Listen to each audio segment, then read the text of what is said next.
छोटे से गांव में एक पुराना तालाब था। लोग कहते थे कि उस तालाब के किनारे रात को कोई लड़की गुनगुनाती है।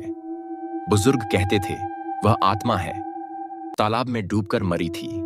रात में गांव वाले उस रास्ते से गुजरने से डरते थे। वीर वह उसी गांव का पढ़ा लिखा युवक था। उसे कहानियों पर विश्वास नहीं था। एक रात वह तालाब के पास से गुजरा तो उसे एक धीमी सी गुनगुनाहट सुनाई दी। वीर तालाब की ओर झुकता है। रो उसे एक लड़की की परछाई दिखती है। फिर कुछ दूर तालाब के किनारे एक लड़की बैठी थी। वीर पहले तो डरता है। वीर ने साहस कर पूछता है, तुम इतनी रात को यहाँ क्या कर रही हो?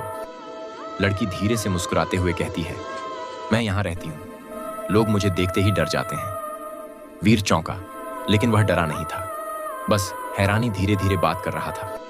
लड़की ने कहा, मेरा नाम चांदनी है, मैं इसी गांव की हूँ। बरसों पहले शादी के दिन मेरी नाव इसी तालाब में डूब गई थी। दिन बीतते गए। वीर रोज रात को तालाब पर जाने लगा। चांदनी भी रोज वीर से बातें करती।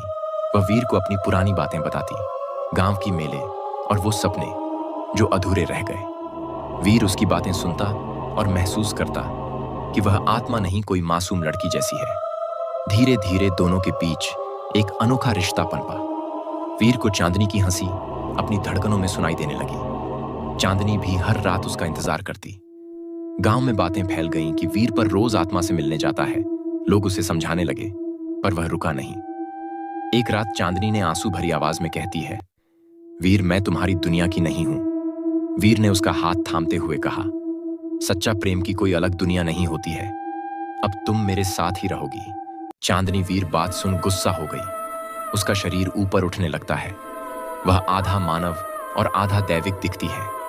फिर भी वीर का प्रेम देख वह शांत हो जाती है। अब वीर और चांदनी एक दूसरे का हाथ पकड़े तालाब से बाहर निकलते हैं।